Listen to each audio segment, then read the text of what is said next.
평소 먼 길 떠나는 것을 좋아하지 않던 어머니께서 갑자기 저에게 함께 여행을 가자고 하셨습니다.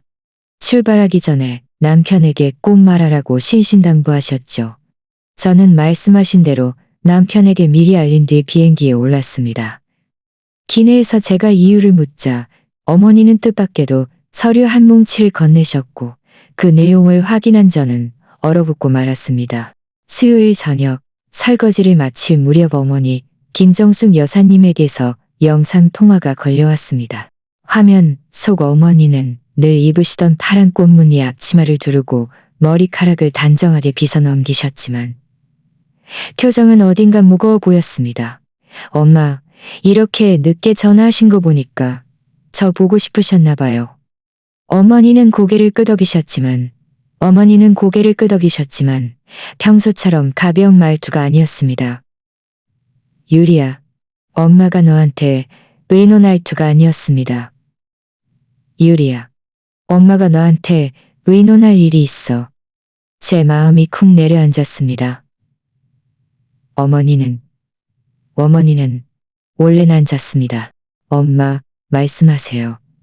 듣고 있어요. 어머니는 잠시 망설이시다가 말씀하셨습니다.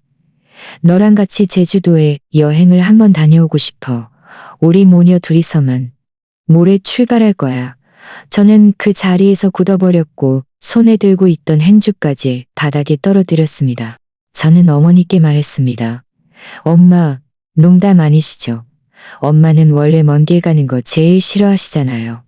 예전에도 준호 씨랑 제가 나가서 바람 좀 쐬고 오시라고 해도 집이 제일 편하다고 귀찮다고 하셨잖아요.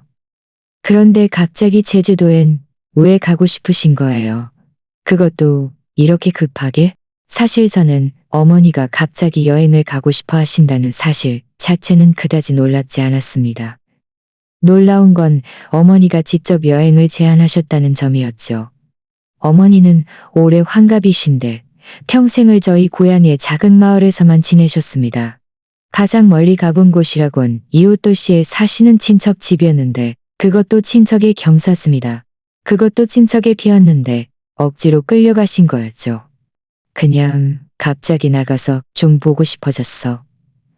동네 박아줌마가 그러던데 제주도 풍경이 좋고 공기도 맑아서 쉬기 좋다고 하더라. 모레 출발하는 건 벌써 여행사를 알아봤는데 딱 2자리 남았대. 더 늦으면 없어. 저는 여전히 뭔가 이상하다고 느꼈습니다. 어머니는 늘 신중하게 행동하시는 분이라 여행사에 등록하더라도 금명 저와 미리 상의하셨을 텐데 이렇게 급하게 서두르실 리가 없었으니까요. 걱정 마.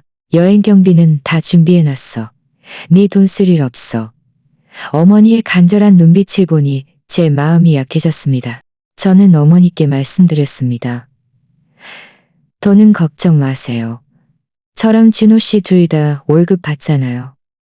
그런데 모레 출발은 너무 급해요. 회사에 휴가도 내야 하고 준호 씨한테도 말해야 하잖아요. 제가 준호 씨 이야기를 꺼내자마자 어머니의 얼굴색이 변하더니 다급하게 말씀하셨습니다. 준호 씨한테는 말하지 마. 어머니의 목소리가 조금 커서 저도 깜짝 놀랐습니다. 왜 준호 씨한테 말하며 물었습니다. 우리 모녀끼리 여행 가는 건데 말하는 게 뭐 어때서요? 분명히 좋아할 거예요. 저와 준호 씨는 결혼 5년 차인데 저희 부부 사이는 늘 좋았습니다. 준호 씨는 저희 어머니께도 효선이 지극해서 명절 때마다 늘 먼저 선물도 사드리고 저와 함께 친정에도 찾아갔습니다. 평소에도 저에게 어머니는 단호한 눈빛으로 말씀하셨습니다. 평소에도 저에게 어머니와 여행을 간다고 하면 오히려 기뻐할 일을 간다고 하면 출발하기 전에는 절대로 우리가 여행 가는 거 알게 하지 마. 우리가 출발한 다음에 말해도 괜찮아. 저는 더욱 의아해져서 계속 물었습니다. 엄마, 도대체 왜 그러세요?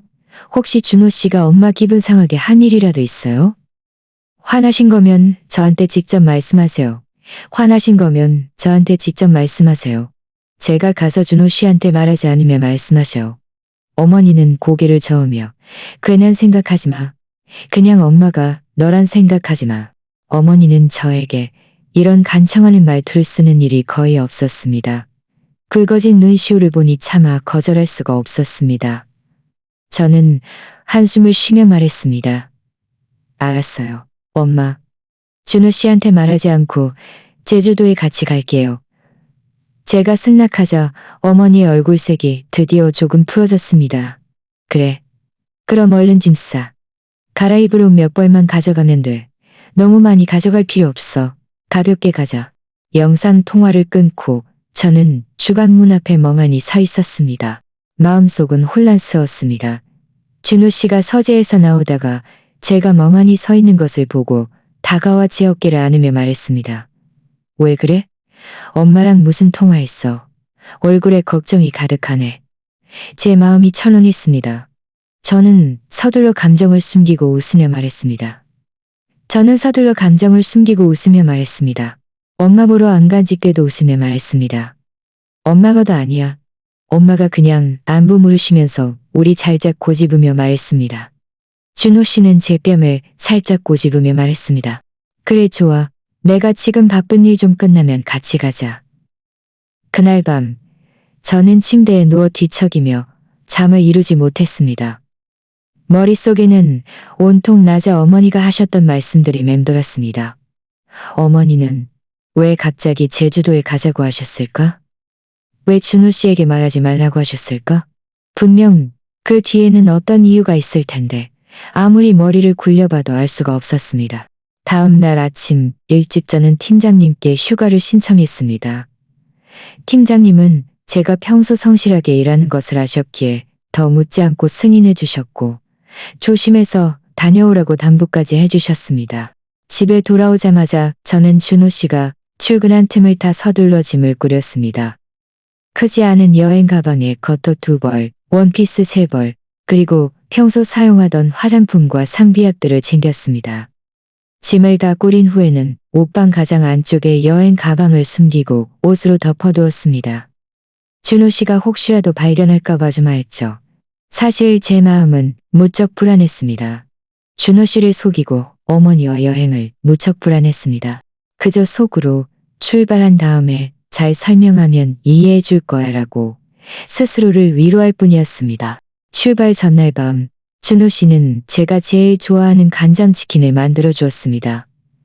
저녁 식사를 하던 중 준호 씨가 말했습니다. 유리야, 회사에 다음 주에 프로젝트가 하나 있는데 아마 야근해야 할 것 같아.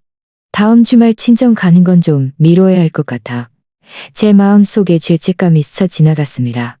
저는 말했습니다. 괜찮아. 일하는 게 더 중요하지. 당신 바쁜 거 끝나면 그때 다시 가도 돼. 준호 씨는 치킨 한 조각을 제 밥그릇에 올려주며 말했습니다. 고생이 많네. 이 프로젝트 끝나면 당신 데리고 재미있는 곳으로 여행 가서 보상해 줄게. 준호 씨의 다정한 눈빛을 보니 제 마음은 더욱 불편해졌습니다. 저는 고개를 숙이고 그의 눈을 마주치지 못한 채 허겁지겁 밥 몇 숟가락을 뜨고는 배부르다며 방으로 들어왔습니다. 침대에 누워 자는 속으로 간절히 비웠습니다. 이번 여행이 그저 어자는 속으로. 하지만 저는 이 여행이 제 인생을 완전히 바꿔놓을 줄은 꿈에도 몰랐습니다. 출발 당일 저는 평소보다 2시간 일찍 일어났습니다. 새벽녘 거실은 고요했고 준호 씨는 침실에서 아직 잠들어 있었습니다. 저는 살금살금 옷방으로 들어가 가장 안쪽에 숨겨둔 여행 가방을 끌어내어 짐을 다시 한번 확인했습니다. 혹시 빠뜨릴 물건은 없는지 꼼꼼히 살폈죠. 준호 씨를 깨우지 않기 위해 세수할 때조차 최대한 조용히 움직였습니다. 모든 준비를 마치고 침실 쪽을 바라보니 마음속에는 온통 죄책감이 가득했습니다. 저는 가방에서 휴대폰을 꺼내 메시지를 작성했습니다. 여보, 회사에서 갑자기 단체 출장을 잡아서 며칠 동안 지방에 가야 할 것 같아요. 먼저 출발했어요. 도착해서 정리되면 다시 연락드릴게요. 메시지 작성을 마쳤지만 바로 보내지는 못했습니다. 아파트 단지를 벗어난 후에 보내야 준호 씨가 메시지를 벗어난 후에 보내야 준호 씨가 메시지를 벗어난 후에 보내야 발걸음을 최대한 조심하며 단지 밖으로 나설 때까지 긴장의 끈을 놓지 못했습니다. 바깥 공기는 조금 쌀쌀했습니다. 저는 겉옷을 여미고 아파트 단지 정문으로 서둘러 걸어갔습니다. 멀리서 어머니가 아파트 단지 정문 버스 정류장 옆에 서 계신 것이 보였습니다. 어머니는 짙은 회색 겉옷을 입고 계셨고 손에도 크지 않은 여행 가방을 들고 계셨습니다. 주위를 계속 두리번거리고 계셨죠. 제가 다가가 엄마 하고 부르자 어머니는 고개를 돌려 저를 보시고는 미소를 지으며 빠르게 다가오셨습니다. 유리야, 왔니? 준호 씨한테 들키지는 않았지? 저는 고개를 저으며 말했습니다. 아니요, 아직 자고 있어요. 제가 메시지 남겨놨는데 나중에 차 타고 가서 보낼 거예요. 어머니는 고개를 끄덕이시더니 제 손을 잡고 길가로 향하셨습니다. 그럼 우리 빨리 가자. 공항 가는 버스가 곧 도착할 거야. 공항 가는 버스가 곧 도착할 거야. 안 추워. 그냥 버스 놓칠까봐 좀 조급해서 그래. 어머니의 손이 차갑고 미세하게 떨리고 있다는 것을 느낄 수 있었습니다. 엄마, 왜 그렇습니다. 말하는 사이에 공항 가는 버스가 도착했습니다. 우리 둘은 짐을 들고 버스에 올라 창가 자리 두 곳에 앉았습니다. 앉자마자 어머니는 가방에서 마스크를 꺼내 쓰시고는 모자까지 눌러 쓰셨습니다. 마치 누구에게도 들키고 싶지 않은 듯이 말입니다. 저는 더욱 이상하다고 생각했습니다. 어머니는 평소 마스크를 거의 쓰지 않으셨고 쓰더라도 이렇게까지 자신을 감추는 일은 없었으니까요. 저는 휴대폰을 꺼내 미리 작성일까 무슨 생각을 하시는지 알 수 없었죠. 저는 어머니와 이야기를 나누고 싶었지만 무슨 말을 해야 할지 몰랐습니다. 버스 안의 분위기는 조금 답답했습니다. 대략 1시간 후 버스는 공항에 도착했습니다. 저희는 짐을 들고 버스에서 내렸습니다. 어머니는 주위를 한 바퀴 둘러보신 후에야 제 손을 잡고 터미널로 향하셨습니다. 터미널 안으로 들어서자 어머니의 발걸음은 더욱 발라졌고 마치 누군가를 피하려는 듯 계속 뒤를 돌아보셨습니다. 저는 참지 못하고 물었습니다. 엄마, 대체 뭘 그렇게 보고 계세요? 우리는 그냥 여행 온 건데 왜 이렇게 긴장하세요? 어머니는 걸음을 멈추고 몸을 돌려 저를 바라보셨습니다. 눈빛에는 복잡한 감정들이 가득했습니다. 유리야, 아무것도 묻지 마. 비행기 타면 그때 이야기해 줄게. 지금은 사람이 많고 눈이 많아서 불편해. 어머니가 이렇게 진지한 표정을 지으시자 제 마음은 더욱 불안해졌습니다. 어렴풋이 어머니가 저에게 하실 말씀이다. 어렴풋이 어머니가 저에게 하실 말씀이 결코 간단하지 않을 것이. 어머니는 이미 미리 탑승권을 교환해 두셔서 저희는 바로 짐을 붙이고 보안 검색대를 향했습니다. 보안 검색대를 지날 때 어머니의 휴대폰이 울렸습니다. 발신자 표시를 본 어머니의 얼굴색이 순간 변하더니 급히 휴대폰을 무음으로 바꾸고 전화를 받지 않으셨습니다. 저는 궁금해서 물었습니다. 엄마, 누가 저는 궁금해서 물었습니다. 왜 안 받아요? 어머니는 고개를 저으며 말했습니다. 아무것도 아니야. 하지만 어머니가 말하고 싶어 하지 않는다는 것을 알았기에 더 이상 묻지 않았습니다. 보안 검색대를 통과하고 아직 시간이 좀 남아서 저희는 휴식 공간에 앉았습니다. 어머니는 가방에서 물병을 꺼내 뚜껑을 열고 한 모금 마셨습니다. 손은 여전히 조금 떨리고 있었습니다. 그때 제 휴대폰이 울렸습니다. 준호 씨에게서 온 전화였습니다. 제 마음이 철렁했습니다. 어머니를 바라보니 어머니는 고개를 저으며 전화를 받으라고 신호했습니다. 저는 깊이 숨을 들이쉬고 통화 버튼을 눌렀습니다. 유리야, 출발했어? 왜 이렇게 갑자기 출장이야? 전에 말해준 적 없잖아. 저는 애써 침착한 척 말했습니다. 갑자기 잡힌 거야. 나도 어제 알았어. 회사에서 빨리 가라고 해서 급하게 출발했어. 준호 씨가 말했습니다. 그럼 조심해서 다녀와. 도착하면 꼭 연락해줘. 출장지가 어디야? 며칠 정도 갈 거야. 출장지가 어디야? 제 마음이 철렁했습니다. 구체적인 장소와 기간을 지어낼 생각을 못했었거든요. 도착해서 정확히 알게 되면 다시 말해줄게. 준호 씨가 말했습니다. 알았어. 그럼 몸 조심하고 무슨 일 있으면 언제든지 전화해. 나는 일 때문에 바빠서 자주 전화 못할 수도 있어. 너무 걱정 마. 저는 알았어. 당신도 몸 조심하고 너무 무리하지 말라고 말했습니다. 자녀, 전화 안 할 끊고 나니 긴장이 풀려 이마에 땀이 송골송골 맺혔습니다. 어머니가 저를 보며 물었습니다. 준호 씨는 의심 안 하던. 엄마, 우리는 왜 이렇게 준호 씨를 소개해야 하는 거예요? 제 마음이 정말 불안했습니다. 어머니는 한숨을 쉬며 말했습니다. 조급해하지 마. 비행기 타면 엄마가 다 말해줄게. 얼마 지나지 않아 탑승구가 열리기 시작했습니다. 어머니는 자리에서 일어나 손가방을 들고 빠르게 탑승구로 향하셨습니다. 저는 어머니의 뒤를 따랐습니다. 마음속에는 두려움과 기대가 뒤섞여 있었습니다. 어머니가 저에게 무슨 비밀을 말하려는지 알고 싶었습니다. 비행기에 올라 저희 자리를 찾아 앉았습니다. 비행기가 이륙하고 승무원이 전자기기를 끄라고 안내했습니다. 어머니는 휴대폰을 끄고 손가방에 넣었습니다. 비행기는 천천히 활주로를 미끄러지더니 갑자기 속도를 높여 하늘로 솟아올랐습니다. 저는 창밖으로 점점 작아지는 건물들을 바라보며 속으로 빌었습니다. 어머니가 저에게 하실 말씀이 너무 나쁜 일은 아니기를. 비행기가 안정적으로 비행하자 승무원이 음료를 나눠주기 시작했습니다.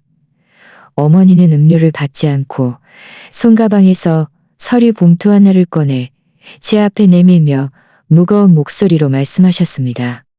유리야, 이거 한번 봐봐. 저는 의아하게 서류 봉투를 받아들었습니다. 불길한 예감이 들었습니다. 서류 봉투를 열어 내용물을 확인한 저는 온몸이 굳어버렸고 손에 들고 있던 서류는 바닥에 떨어질 뻔했습니다. 서류 봉투 안에는 서류 한 뭉치가 들어 있었습니다. 저는 떨리는 서류 한 뭉치가 들어 있었습니다. 저는 떨리는 손가락으로 그것들을 꺼냈습니다. 가장 먼저 눈에 들어온 것입니다. 가장 먼저는 낯자의 사진이었습니다. 가까이 다가보니 심장이 순식간에 보이지 않는 손이다. 두 사람은 다정하게 팔짱을 끼고 호텔로 들어가고 있었고 다른 몇 장의 사진에는 그들이 식당에서 식사하는 모습이 담겨 있었습니다. 준호 씨는 여자에게 음식을 먹여주고 있었는데 그의 눈빛 속에는 제가 한 번도 본 적 없는 다정함이 가득했습니다. 저를 가장 무너뜨린 것은 마지막 사진이었습니다. 저를 가장 무너뜨린 것은 마지막 사진이었습니다. 저희 집 침실에서 서로를 끌어안고 있는 모습이었죠. 배경 속 커튼과 침대의 협탁은 제가 개경수입니다. 어떻게 이럴 수가. 준호 씨가 어떻게 나를 배신할 수 있어? 우리는 결혼 5년 동안 그는 늘 나에게 다정하고 자상했으며 우리 어머니께도 효성이 지극했는데 나는 그가 이런 짓을 할 줄은 꿈에도 생각하지 못했습니다. 제 옆에 앉아 계시던 어머니는 제 반응을 보시고는 제 등을 가볍게 두드리며 무거운 목소리로 말씀하셨습니다. 유리야, 너무 흥분하지 마. 일단 나머지 서류도 다 봐봐. 저는 은행 거래 내역서를 자세히 살펴보았습니다. 준호 씨가 제가 지난달 출장 갔던 기간 동안 5번에 걸쳐 5억만 원을 송금한 내역이었습니다. 수취인 이름은 제가 모르는 사람이었고 뒤에는 대출이라고 적혀 있었지만 저는 준호 씨가 다른 사람의 이름으로 되어 있었지만 저는 준호 씨가 다른 사람의 이름으로 되던 적이 없었습니다. 부동산 등기 이전 저에게 벼락을 맞은 듯한 충격을 주었습니다. 그런데 이 등기 이전 기록에는 제 서명이 교묘하게 위조되어 있었고 집은 이미 준호 씨의 먼 친척 동생 명의로 이전되어 있었습니다. 등기 이전 날짜도 제가 출장 갔던 시기였습니다. 이건 사실이 아니야. 저는 쉰 목소리로 중얼거렸습니다. 제 목소리가 아닌 것 같았습니다. 준호 씨가 나한테 이럴 리 없어. 이 모든 건 분명 가짜일 거야. 저는 눈앞의 모든 것을 믿을 수 없었습니다. 눈을 비비자 눈물이 걷잡을 수 없이 흘러내렸습니다.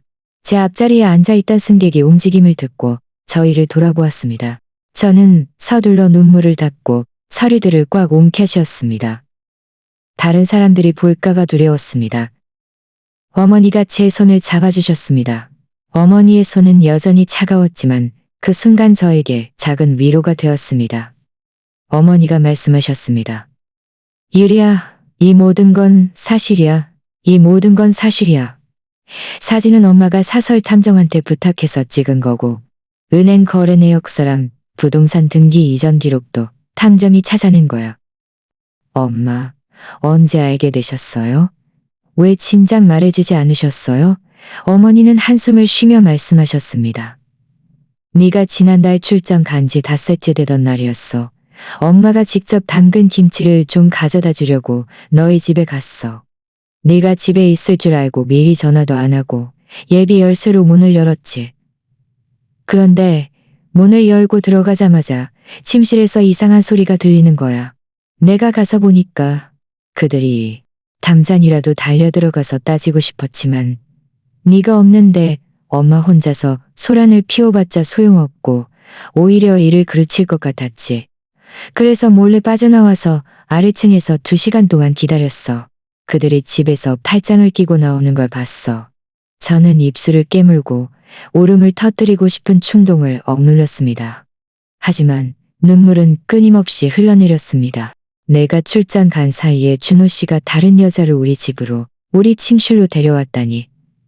어머니가 계속 말씀하셨습니다. 너희 집에서 나오고 나서 엄마는 생각할수록 뭔가 이상하다고 느꼈어.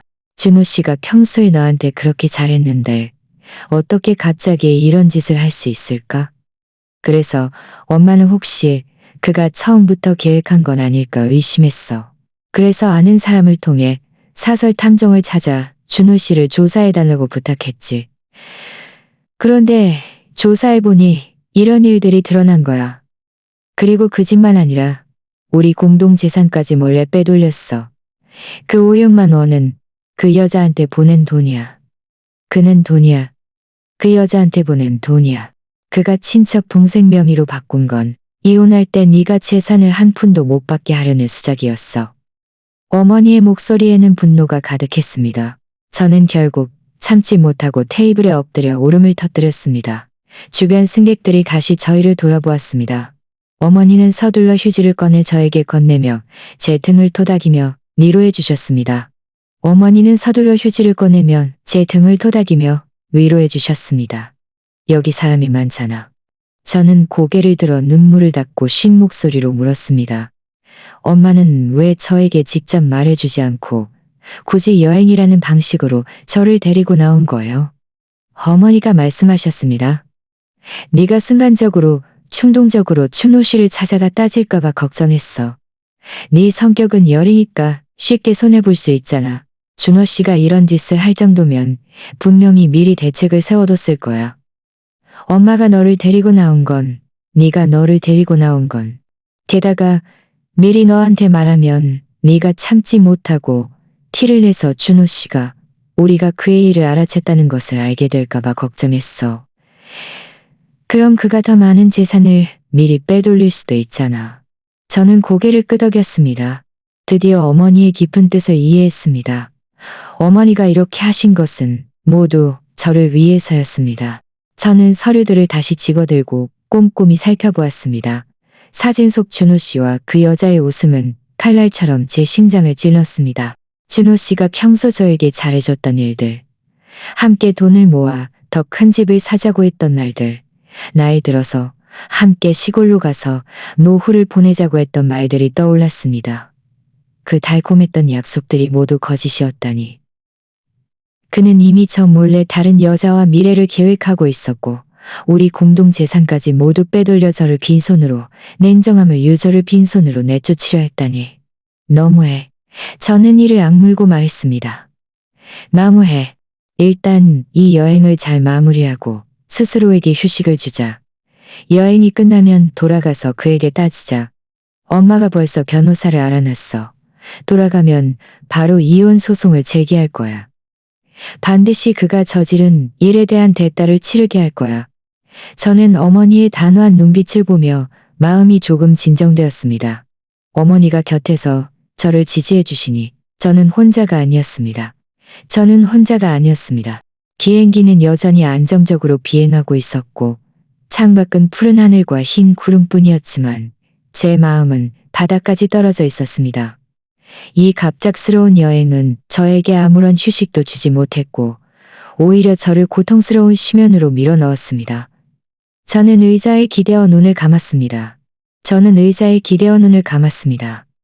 눈물은 여전히 멈추지 않고 흘러내렸습니다. 저와 준호 씨가 함께했던 모든 순간들이 떠올랐습니다. 처음 만나 사랑하고 기했던 모든 순간들이 떠올랐습니다. 그렇게 서로 사랑했던 두 사람이 어떻게 여기까지 오게 되었는지 도무지 이해할 수 없었습니다. 어머니는 말없이 휴지를 건네주셨습니다. 아무 말도 하지 않으시고 그저 제 손을 꽉 잡아주셨습니다. 저는 이 서류들을 본 순간부터 저와 준호 씨의 결혼은 이미 끝났다는 것을 알았습니다.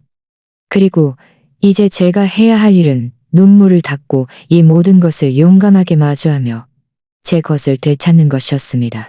대략 1시간 후 비행기가 착륙하기 시작했습니다. 저는 감정을 정리하고 서류 봉투를 손가방에 넣었습니다. 어머니가 저를 보며 말씀하셨습니다. 유리야, 걱정 마. 엄마가 있잖아. 제주도에 도착하면 일단 푹 쉬어. 아무것도 생각하지 마. 저는 고개를 끄덕이며 애써 미소를 지었습니다. 하지만 저는 알고 있었습니다.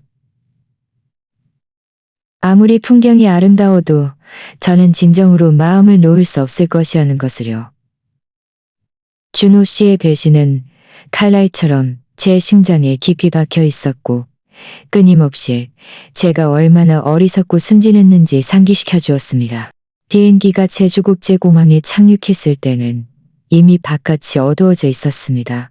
저는 어머니를 따라 터미널을 나섰습니다. 습기를 머금은 바람이 불어와 얼굴에 남아있던 눈물 자국을 차갑게 식혔습니다. 어머니는 제 여행 가방을 들고 말없이 앞서 걸으며 미리 예약해둔 픽업 차량을 찾으셨습니다.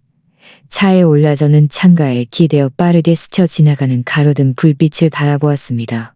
마음속은 여전히 혼란저를 조금이나마 정신 차리게 해주었습니다. 어머니는 제 옆에 앉아 가방에서 따뜻한 우유 한 병을 꺼내 저에게 건네셨습니다. 일단 따뜻한 우유 한 병을 꺼내 저에게 건네셨습니다. 저는 뚜껑을 열고 한 모금 마시며 조용히 물었습니다. 엄마, 그날 그들을 보시고 마음이 많이 아프셨죠? 어머니는 한숨을 쉬며 눈빛을 가라앉혔습니다. 아프긴. 엄마는 그 자리에서 쓰러질 뻔했어. 난 어릴 때부터 마음이 열해서 누구에게나 마음을 다줬죠. 마음이 열해서 누구에게나 마음을 다줬잖아. 엄마는 네가 혹시라도 잘못된 사람과 결혼할까 같은 놈을 쫓아다닐 때도 엄마가 반년 넘게 지켜봤어. 저는 고개를 숙였고 눈물이 다시 눈가에 맺히기 시작했습니다. 어머니는 제 손등을 토닥이며 계속 말씀하셨습니다. 그날 엄마가 너희 집에서 나오고 나서 집에 갈 수가 없었어. 아파트 단지 근처 공원 벤치에 앉아서 밤새도록 있었지. 머릿속에는 온통 네 어린 시절 모습이 떠올랐어. 네가 혹시라도 상처받으면 엄마가 어떻게 너에게 미안하지 않을 수 있을까 하고 나중에 밤이 되어서야 천천히 생각했어. 그 친구 아들이 사설 탐정 일을 하거든. 그에게 준호 씨를 조사해달라고 부탁했어. 그가 혹시 이번 한 번만 잘못한 건지 아닌지 알아보려고. 어머니의 목소리는 차분했지만 그 속에는 의심할 여지 없는 단호함이 담겨 있었습니다. 저는 물었습니다. 그럼 탐정 조사는 순조로웠어요? 준호 씨는 아무것도 눈치채지 못했고요. 어머니는 고개를 저으며 말씀하셨습니다. 순조로웠어. 그 탐정이 워낙 전문가라 일을 그치지 않았지. 그가 준호 씨를 반달 넘게 따라다니면서 그와 한지은이 데이트하는 사진들을 찍었을 뿐만 아니라 그들이 이미 거의 1년 가까이 만나고 있었다는 사실까지 알아냈어. 거의 1년이요? 저는 벌떡 고개를 들었습니다. 심장이 다시 한번 찌릿했습니다. 그렇다면 그는 거의 1년 동안 내 앞에 때로는 호텔에 가기도 하고 때로는 너희 집으로 가기도 했대. 어머니의 목소리에는 안타까움이 가득했습니다. 그 한지은이라는 여자는 준호 씨 차를 타고 출퇴근하는 일도 잦아서 회사 사람들도 그들의 관계를 많이 알고 있었대. 너만 혼자 바보처럼 속고 있었던 거야. 저는 어지러움을 느꼈고 손에 들고 있던 우유를 떨어뜨릴 뻔했습니다. 내가 바보처럼 매일 이 가정을 위해 애쓰고 준호 씨가 고생하는 것을 안타까워하고 있을 때 내 주변 사람들은 모두 알고 있었다니. 이제 와서 생각해보니 그 불은 나를 위해 켜둔 것이 아니라 그와 다른 여자의 미래를 방해받지 않기 위함이었을지도 모른다는 생각이 들었습니다. 그럼 재산 빼돌린 일도 탐정이 찾아낸 거예요? 저는 애써 가슴 아픈 마음을 참고 물었습니다. 어머니가 말씀하셨습니다. 그래. 탐정이 조사해보니 준호 씨가 한지은에게 자주 돈을 송금했대. 처음에는 몇십만 원씩 보내다가 나중에는 점점 액수가 커져서 네가 지난번 출장 갔을 때는 한 번에 5억만 원을 보냈어. 그는 또 준호 씨가 몰래 중개업자와 연락해서 너희 집을 팔려고 했다는 것도 알아냈어. 나중에는 왜 그랬는지 모르겠지만 친척 동생 명의로 이전하는 걸로 바꿨대. 엄마 생각에는 집을 팔면 너무 시끄러워져서 네가 눈치챌까봐 걱정했던 것 같아. 친척 동생 명의로 이전하는 것 같아. 친척 동생 명의로 이전하는 건 사실상 집을 자기 명의로 바꾼 거나 마찬가지니까. 이혼할 때쯤에는 그 집이 친척 동생 명의라고 하면 이혼할 때쯤에는 이혼해라고 하면 마음속의 분노가 슬픔을 압도했습니다. 준호 씨는 우리 사랑을 배신했을 뿐만 아니라 교활하게 우리 공동 재산을 횡령해서 나를 빈손으로 내쫓으려 했다니. 그의 마음은 어떻게 이렇게 잔인할 수 있을까요? 엄마, 변호사는 찾으셨어요? 변호사는 찾으셨어요? 변호사는 뭐라고 하세요? 변호사는 뭐라고 하세요? 제가 물었음인데 이 증거들이 아주 중요하대. 찾았어. 우리 먼 친척 중에 이혼 소송 전문 변호사가 있는데 경험이 아주 많아. 준호 씨가 혼인 중 외도를 저질렀고 고의로 공동 재산을 빼돌렸다는 것을 증명할 수 있다면 이혼할 때 그가 재산을 적게 받거나 한 푼도 못 받게 할 수 있대. 우리는 그를 고소해서 그가 빼돌린 재산을 다시 찾아올 수도 있어. 이 말을 듣고 나니 제 마음이 조금 놓였습니다. 어머니가 저를 위해 애써주시고 전문 변호사가 도와주니 저는 반드시 제 것을 되찾을 수 있을 것이라 생각했습니다. 차는 곧 예약해둔 호텔에 도착했습니다. 저희는 체크인 수속을 마치고 방으로 들어섰습니다. 방은 넓고 아늑하게 꾸며져 있었고 창밖으로는 아름다운 제주의 밤바다가 펼쳐져 있었습니다. 하지만 저와 어머니는 야경을 감상할 마음이 전혀 없었습니다. 소파에 앉아 준호 씨에 대한 이야기를 계속했습니다. 어머니는 가방에서 수첩을 꺼내 저에게 건네며 말씀하셨습니다. 탐정이 저에게 건네며 말씀하셨습니다. 이건 엄마가 정리한 거야. 네가 한번 봐봐. 준호 씨가 한지은에게 돈을 송금한 시간과 금액, 그리고 그들이 데이트한 과 금액, 안에는 빼곡하게 정리된 글씨들이 있었고 모든 기록이 명확했습니다. 작년 여름부터 준호 씨가 한지은에게 크고 작은 돈을 수십 번 송금했는데 합쳐보니 무려 8억만 원이 넘었습니다. 그리고 그들이 데이트한 장소들도 호텔, 식당, 영화관, 심지어 저희가 함께 갔던 근교 여행지까지 있었습니다. 이 모든 우리 삶의 돈을 아끼고 모았는데 이 모든 돈은 저희가 함께 힘들게 모은 돈이었습니다. 수첩을 보며 눈물이 다시 흘러내렸습니다. 그런데 그는 눈 하나 깜짝하지 않고 한지은에게 몇백만 원짜리 명품 가방을 사주고 있었다니. 어머니가 다가와 저를 안아주셨습니다. 유리야, 울지마. 이 돈들은 우리가 다 되찾아올 거야. 그가 우리에게 진 빚은 우리가 하나하나 다 받아낼 거야. 저는 어머니의 어깨에 기대어 한참을 울었습니다. 준호 씨의 배신을 알게 된 후 처음으로 시원하게 울어보는 것이었습니다. 어머니의 품은 따뜻했고 어린 시절처럼 저에게 무한한 안정감을 주었습니다. 울고 나니 마음이 훨씬 가벼워졌습니다. 눈빛은 단호해졌습니다. 엄마, 걱정 마세요. 저는 더 이상 나약하게 있지 않을 거예요. 준호 씨와 이혼하고 그가 저지른 일에 대한 대가를 치르게 할 거예요. 어머니는 고개를 끄덕이며 흐뭇하게 말씀하셨습니다. 그래, 이게 바로 내 자랑스러운 딸이지. 일단 우리 제주도에서 며칠 잘 놀면서 마음을 정리하자. 돌아가면 준호 씨에게 예상치 못한 한 방을 먹여주자. 그날 밤 저는 침대에 누웠지만 잠이 오지 않았습니다. 많은 일들이 떠올랐습니다.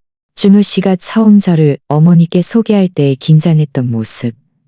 저희가 결혼할 때 그가 했던 맹세, 함께 집을 꾸미던 달콤했던 시간들. 한때는 너무나 소중했던 그 추억들이 이제는 가장 날카로운 칼날이 되어 제 심장을 찢어놓고 있었습니다. 저는 휴대폰을 꺼내 준호 씨와의 채팅 기록을 열었습니다. 하지만 행복은 이렇게 줄은 몰랐습니다. 우리가 처음 만난 날부터 한 줄 아래로 내려가며 볼수록 마음이 아팠습니다. 바로 그때 휴대폰이 울렸습니다. 준호 씨에게서 온 카톡 메시지였습니다. 여보, 도착했어요?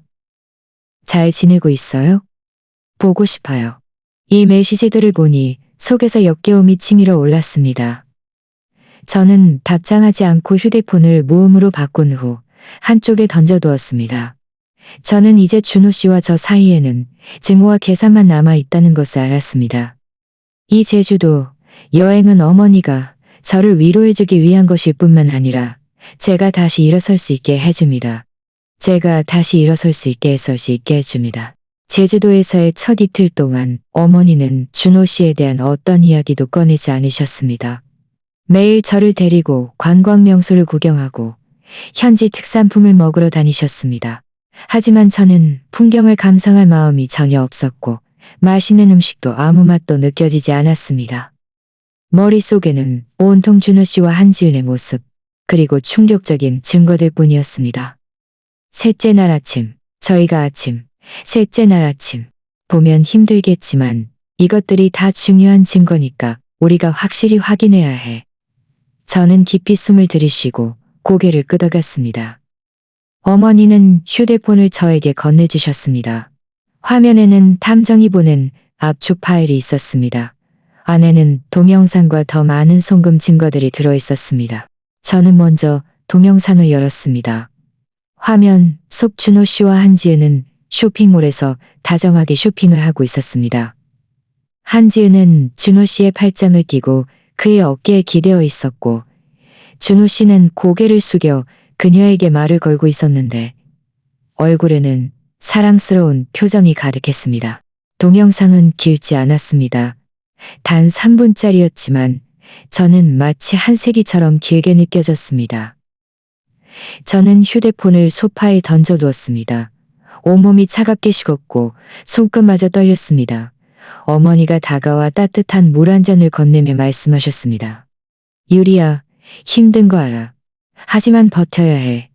권은이가 다가와 따뜻한 물 한 잔을 건네며 말씀하셨습니다. 모든 증거를 확실히 확인해요. 이혼할 때 우리가 유리한 위치에 설 수 있어. 저는 따뜻한 물을 받아 한 위치에 설 수 있어. 다음은 더 많은 송금 증거들이었습니다. 이전에 어머니가 말씀하셨던 타령만 원 외에도 몇 건의 큰 금액 소비 기록이 있었습니다. 모두 준호 씨가 우리 공동은행 카드로 결제한 것이었습니다. 명품 가방을 산 내역도 있었고 보석을 산 내역도 있었으며 두 사람이 함께할 자신과 애인의 낭비할 자본으로 쓰고 있었으며 두 사람이 함께 티켓과 호텔 비용도 있었습니다. 이 기록들을 보니 제 마음속의 마지막 기망마저 사라졌습니다. 결혼 후 더 큰 집을 사기 위해 돈을 모으려고 5억만 원이 넘는 옷 한 벌도 아껴 입었던 제가 떠올랐습니다. 그런데 그는 눈 하나 깜짝하지 않고 한지은에게 몇백만 원짜리 명품 가방을 사주고 있었다니. 엄마, 저는 탐정님과 직접 연락해서 혹시 더 자세한 증거는 없는지 묻고 싶어요. 저는 고개를 들고 단호한 눈빛으로 말했습니다. 저는 모든 증거의 진실성을 직접 확인해야만 마음속의 짐을 완전히 내려놓고 준호 씨와 거리낌 없이 맞설 수 있다는 것을 알았습니다. 어머니는 고개를 끄덕이며 말씀하셨습니다. 그래, 엄마가 탐정 연락처를 보내줄게. 네가 그에게 필요한 추가 증거가 있으면 우리가 기꺼이 협조하겠다고 말해줘. 비용은 문제없어. 저는 탐정에게 카톡 친구 추가를 하고 제 신분을 밝히자 탐정은 곧바로 답장했습니다. 제가 물었습니다. 안녕하세요. 보내주신 이 증거들이 모두 사실이고 유효합니다. 하나하나 모두 사실이고 유효한 것인지 확인하고 싶습니다. 혹시 위조되었을 가능성은 없나요? 탐정이 답장했습니다. 동영상은 제가 직접 촬영한 것이고 송금 기록과 소비 기록은 은행 및 관련 플랫폼에서 조회한 것이므로 법적 효력이 있습니다.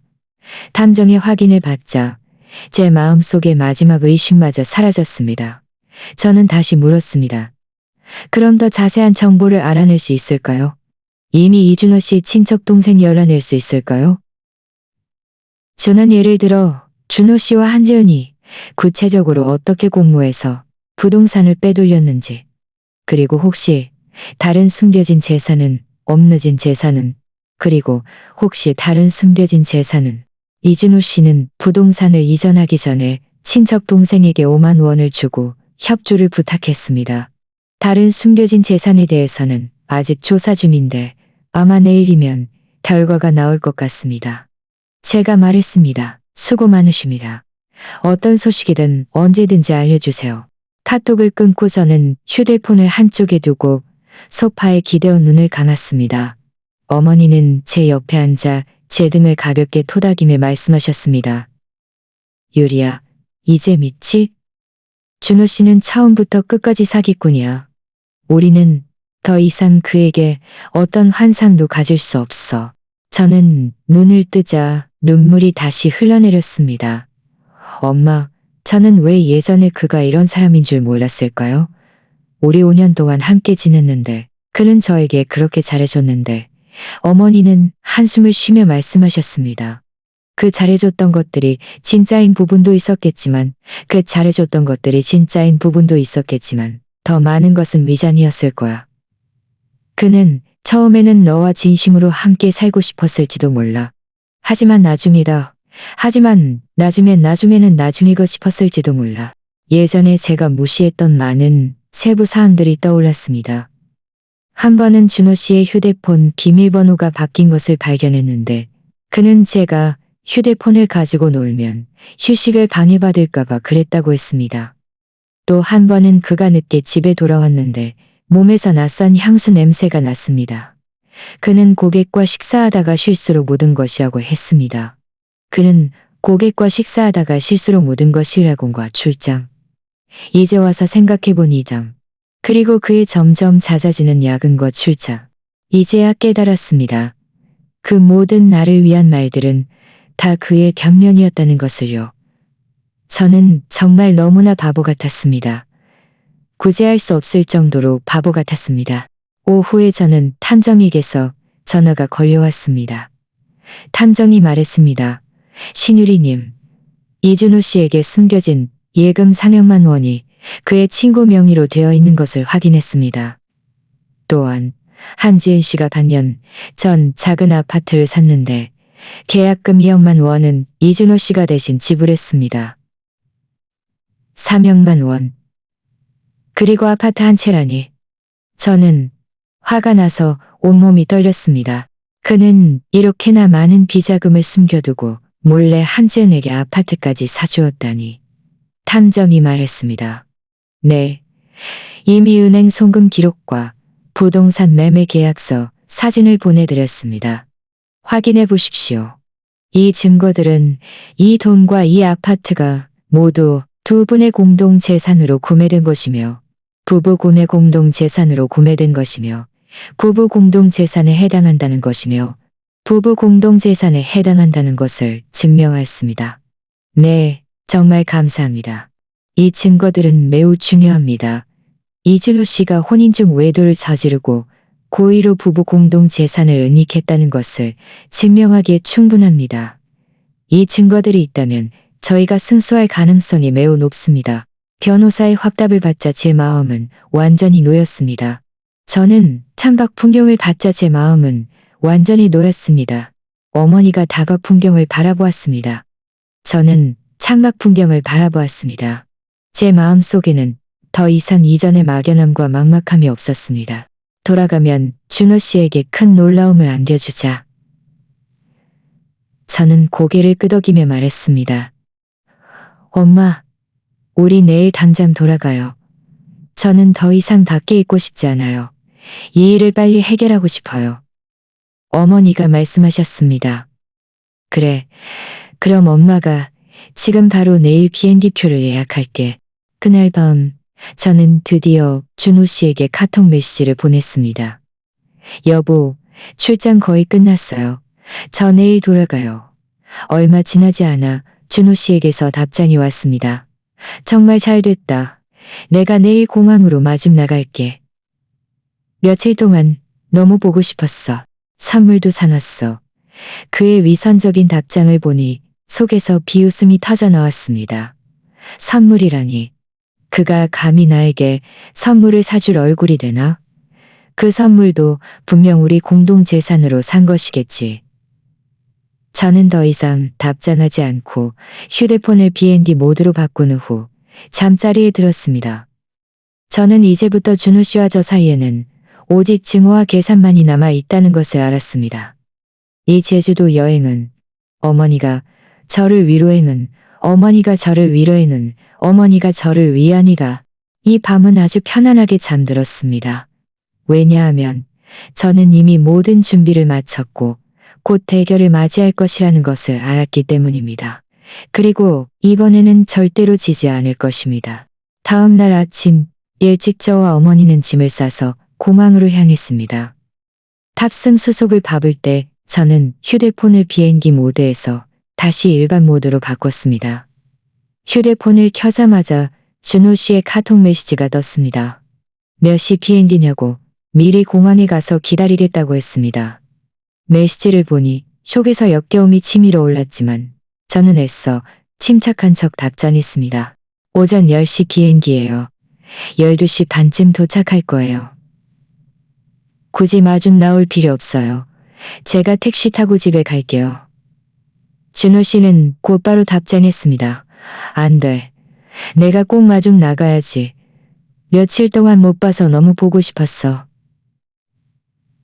공항에서 기다려. 내가 정시에 도착할게.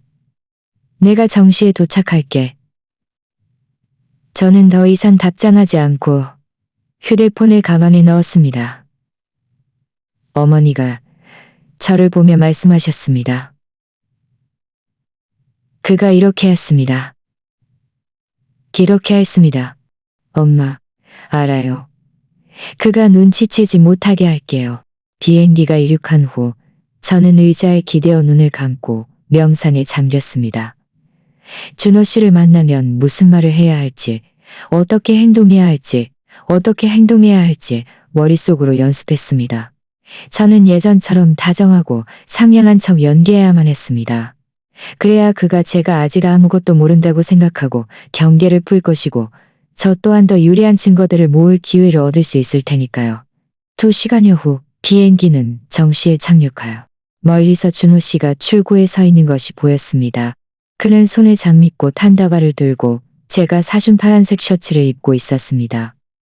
얼굴에는 다정한 미소를 띠고 끊임없이 두리번거리고 있었습니다. 그의 이런 모습을 보니 속에서 비웃음이 터져 나왔습니다. 예전 같으면 감동했을 테지만 지금은 그저 위선적으로 보일 뿐이었습니다. 어머니가 제 귀에 속삭였습니다. 기억해, 티내지 마. 준호 씨는 저를 보자 눈이 반짝이며 빠르게 다가와 장미꽃을 저에게 건넸습니다. 여보, 환영해. 이 꽃은 당신 거야. 마음에 들어. 저는 장미꽃을 받아들고 일부러 기쁜 표정을 지었습니다. 마음에 들어. 고마워 여보. 왜 꽃까지 사왔어? 준호 씨는 팔을 뻗어 저를 안고 제 이마에 키스했습니다. 보고 싶었어. 며칠 동안 출장 다니느라 힘들었지? 재미있게 놀았어? 그의 포옹은 강했고 몸에서는 제가 익숙한 코롱 향이 났지만 저는 온몸이 불편했습니다. 당장이라도 그를 밀쳐내고 싶었지만 꼭 참았습니다. 그의 품에 기대어 마였습니다. 괜찮았어. 그냥 좀 피곤하네. 재미있게 놀았는데 당신이 좀 보고 싶었어. 어머니는 옆에서 말없이 지켜보고 계셨습니다. 다만 눈빛에는 걱정이 서려 있었습니다. 준호 씨는 저를 놓아주고 제 손에 들려있던 여행 가방을 받아들었습니다. 피곤해, 빨리 집에 가자. 우리 빨리 집에 가자. 내가 닭곰탕 끓여놨어. 집에서 기다리고 있어. 저는 고개를 끄덕이고 준호 씨의 뒤를 따라 주차장으로 있어. 저는 미리 생각했던 거짓말대로 대답했고 일부러 재미있는 일화들을 이야기하며 그가 제가 정말 출장을 간 것이라고 믿게 했습니다. 차에 앉자 준호 씨는 저에게 선물 상자 하나를 건넸습니다. 여보, 이건 당신 선물이야. 열어봐. 마음에 들어? 저는 선물 상자를 열었습니다. 안에는 목걸이가 들어 있었습니다. 디자인이 섬세하고 꽤 비싸 보였습니다. 저는 일부러 놀란 표정으로 말했습니다. 와, 정말 예쁘다. 고마워 여보. 당신 정말 최고야. 준호 씨는 웃으며 말했습니다. 당신이 좋아하니 다행이다. 며칠 동안 당신이 집에 없어서 쇼핑하다가 봤는데 당신한테 정말 잘 어울릴 것 같아서 샀어. 제 속에서는 비웃음이 터져 나왔습니다. 이 목걸이도 분명 우리 공동 재산으로 산 것이겠지. 그는 내 돈으로 나에게 선물을 사주면서 내가 감동하기를 바랐다니 정말 어이가 없었습니다. 정말 어이가 없었습니다. 저는 목걸이를 목에 걸고 일부러 보였습니다. 정말 어이가 없었습니다. 정말 마음에 들어. 정말 마음에 들어. 그 말들은 예전 같으면 제 마음을 설레게 했을 테지만 지금은 그저 귀에 거슬릴 뿐이었습니다. 집에 도착해 문을 여는 순간 저는 감정을 주체할 수 없을 뻔했습니다. 이 집은 온통 저와 준호 씨의 추억으로 가득했지만 지금은 모든 구석구석이 역겨웠습니다. 거실 탁자 위에는 제가 본 적 없는 커플컵이 놓여 있었습니다. 컵에는 준호 씨와 한지은의 사진이 인쇄되어 있었는데 한지은의 얼굴은 오려지고 제 얼굴로 바뀌어 있었습니다. 제 속에서 분노가 치밀어 올랐지만 저는 애써 침착한 척 물었지만 여보, 이 커플컵은 새로 산 거예요? 예쁘네요. 준호 씨의 눈빛이 살짝 흔들리더니 서둘러 말했습니다. 응, 예전에 쓰던 게 깨져서 새로 샀어. 이 디자인이 예뻐서 샀지. 저는 고개를 끄덕이고 더 이상 묻지 않았습니다. 저는 이 커플컵이 분명 준호 씨와 한지은이 쓰던 것인데 제가 눈치챌까봐 한지은의 얼굴을 제 얼굴로 바꿔놓은 것이라는 것을 알았습니다. 정말 방귀 낀 놈이 성낸다더니. 준호 씨는 제 여행 가방을 침실로 들고 가며 말했습니다. 여보, 일단 좀 쉬어. 내가 닭곰탕 데워줄게. 저는 침실로 따라 들어갔습니다. 한때 달콤함으로 가득했던 이 방이 이제는 너무나 낯설게 느껴졌습니다. 저는 침대 옆 협탁 앞으로 가서 서랍을 열었습니다. 안에는 준호 씨의 휴대폰이 놓여 있었습니다. 탐정이 준호 씨와 한지은의 채팅 기록이 휴대폰에 있다고 했던 것이 떠올랐습니다. 이것은 중요한 증거였습니다. 이것은 중요한 증거였습니다. 이것은 중요한 증거였습니다. 저는 잠시 망설이다가 휴대폰을 집어들었습니다.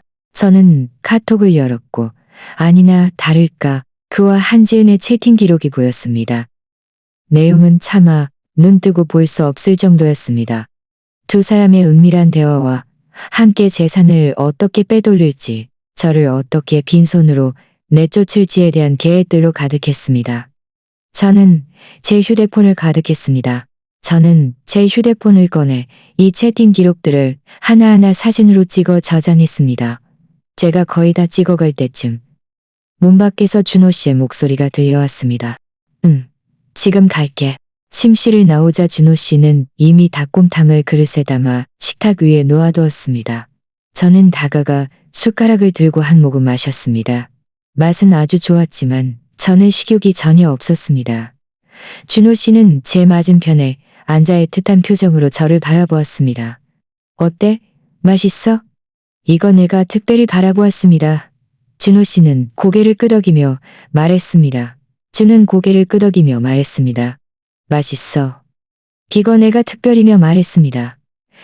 고마워, 여보. 그럼 푹 쉬어. 단회하지 않을게. 침실로 돌아와 문을 잠그고 문에 기대어 서자 결국 눈물이 터져 나오고 말았습니다. 채팅 기록을 본 것이 칼날처럼 제 심장을 찔렀습니다. 준호 씨는 나를 배신했을 뿐만 아니라 교활하게 나를 아무것도 없는 사람으로 만들려 했다니. 그의 마음은 정말 너무나 잔인했습니다.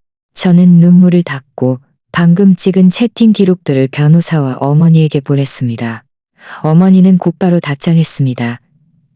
이 증거들은 너무 중요해. 유리야, 정말 잘했어. 이제 증거가 충분하니 언제든지 이혼 소송을 제기할 수 있어. 저는 어머니께 답장했습니다. 엄마, 조금만 더 기다려주세요. 저는 더 많은 증거를 수집해서 만에 하나라도 실수가 없게 하고 싶어요.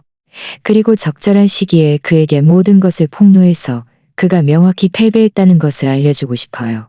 저는 지금 당장은 모든 것을 폭로할 때가 아니라는 것을 알았습니다. 저는 지금 당장은 모든 것을 알았습니다. 계속 위장하고 준호 씨가 정계를 풀게 해야 했습니다. 모든 증거를 모으고 모든 준비를 마쳤습니다. 이후 며칠 동안 저는 순종적인 아내 역할을 계속했습니다. 준호 씨가 출근하면 저는 집을 청소했습니다. 사실은 준호 씨가 재산을 빼돌린 더 많은 증거들을 찾는 중이었습니다. 저는 그의 서재 서랍에서 그와 친척 동생이 서명한 부동산 명의 신탁계약서, 그리고 그가 한지연에게 아파트를 사준 전에 집을 증명서를 찾아냈습니다. 그리고 그가 한지은에게 아파트를 증명서를 찾아냈습니다. 이 모든 것을 몰래 사진으로 찍어 저장했습니다. 준호 씨는 저에게 완전히 속아 넘어가 경계를 완전히 풀었고 이번 달 프로젝트가 끝나면 해외여행을 데려가서 이번 출장으로 제대로 즐기지 못한 아쉬움을 보상해주겠다고 말했습니다. 저는 겉으로는 기쁘게 응했지만 속으로는 비웃음을 참지 못했습니다. 그는 분명 달콤한 말로 저를 붙잡아두고 모든 재산을 빼돌린 후에 저에게 모든 것을 폭로할 생각이었을 것입니다. 금요일 오후 준호 씨가 회사에서 야근해야 해서 늦게 돌아올 것이라고 말했습니다. 저는 그가 집에 없는 틈을 타 그의 차에서 증거를 찾을 생각이었는데 갑자기 모르는 번호로 문자 메시지가 왔습니다. 신유리 씨, 저는 한지은입니다. 이준호 씨 여자친구입니다. 저와 이준호 씨의 일을 알고 싶으세요? 오늘 오후 4시 시내 스타벅스에서 만나요. 할 말이 있습니다. 이 문자 메시지를 보고 저는 전혀 놀라지 않았습니다. 한지은이 먼저 찾아오다니 제가 그녀를 찾아갈 수고를 덜어주었습니다. 저는 간단한 캐주얼 복장으로 갈아입고 휴대폰 녹음 기능을 켜서 손가방에 넣었습니다. 그리고 예전에 찍어둔 준호 씨와 한지은의 채팅 기록 사진도 챙겨서 저는 한지은이 저를 찾아온 것이 분명 도발하기 위함이라는 것을 알았기에 만반의 준비를 해야 했습니다. 그녀에게 기세를 꺾여서는 안 되었습니다. 4시 정각, 저는 시내 스타벅스의 정시에 도착했습니다. 문을 열고 들어가자마자 빨간 원피스를 입고 화려하게 꾸민 여자가 저에게 손짓하는 것이 보였습니다. 그녀가 바로 한지은이었습니다. 사진 속 그 여자가 실제로 제 앞에 서 있었고 눈빛에는 도발과 의기한 영함이 가득했습니다. 저는 다가가 그녀 맞은편 자리에 앉았습니다. 한지은은 저를 위아래로 훑어보더니 웃으며 말했습니다. 신유리 씨, 명성자자하시던데 이준호 씨를 그렇게 오랫동안 속일 수 있었던 여자가 어떻게 생겼는지 보고 싶었어요. 오늘 보니 별거 아니네요. 저는 테이블 위에 물컵을 들어 가볍게 한 모금 마시며 한지은은 가방에서 휴대폰을 꺼내 사진 한 장을 열어 저에게 건넸습니다. 직접 보세요.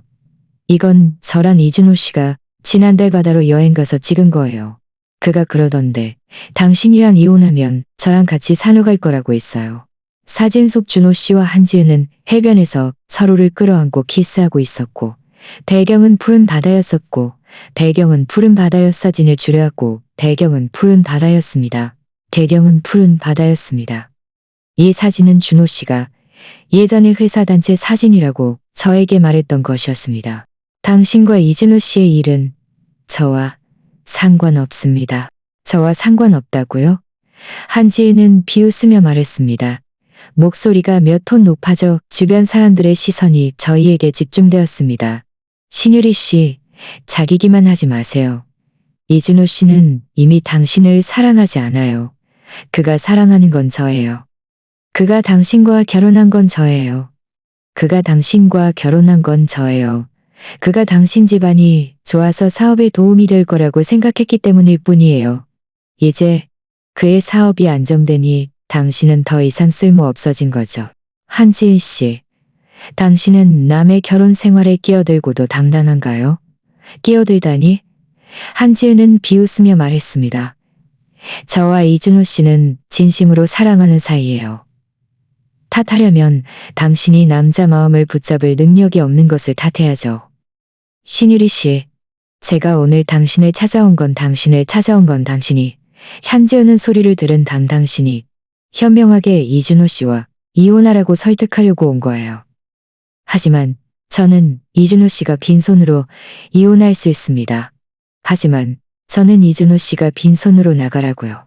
신유리 씨, 당신 바보 아니에요? 지금 이준호 씨 재산은 모두 그의 친척 동생 명의로 되어 있어요.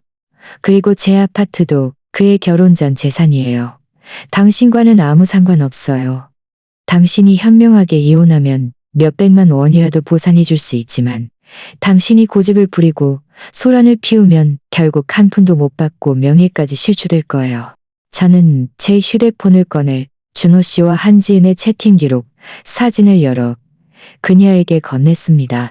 당신들은 계획이 완벽하다고 생각했겠지만 이 채팅 기록들, 그리고 준호 씨가 당신에게 돈을 송금하고 아파트를 사준 증거들, 이 모든 것을 제가 가지고 있습니다. 정말 법정까지 가게 되면 빈손으로 나가고 명예가 실추될 사람은 당신들 두 사람입니다. 한지은은 사진을 보고 얼굴색이 순간 변했습니다. 눈빛에는 당황스러움이 가득했습니다. 이걸 어떻게 가지고 있어요? 한지은 씨, 저는 당신이 현명하게 행동해서 이준호 씨를 떠나고 그가 당신에게 아파트를 사준 돈을 돌려주라고 충고합니다. 그렇지 않으면 저는 당신까지 함께 고소할 것입니다. 한지은은 정신을 차리고 다시 눈빛이 사악하게 변했습니다. 신유리 씨, 너무 좋아하지 마세요. 그럼 한번 해보세요. 이준호 씨는 저를 사랑해요. 그가 당신이 저를 해치는 것을 가만두지 않을 거예요. 당신이 그를 고소하면 그는 당신을 가만두지 않을 거예요. 저는 이미 변호사를 선임했고 모든 증거를 변호사에게 제출했습니다. 제가 한마디만 하면 변호사는 언제든지 소송을 제기할 수 있습니다. 한지은은 제 말에 아무 말도 하지 못하고 화가 나서 온몸이 떨렸습니다. 그녀는 테이블 위에 커피를 들어 저에게 쏟으려 했습니다. 저는 미리 대비하고 몸을 옆으로 피했습니다. 여기는 공공장소입니다. 커피는 바닥에 쏟아졌고 주변 사람들이 저희를 돌아보았습니다. 저는 자리에서 일어나 저리 보라보았습니다. 당신이 감히 손을 대면 저는 지금 당장 경찰에 신고할 겁니다. 한지은은 주변 사람들의 시선을 보고 자신이 불리하다는 것을 알았기에 더 이상 무리하게 굴지 못했습니다. 그녀는 저를 매섭게 노려보며 말했습니다. 신유리 씨, 두고 봐요.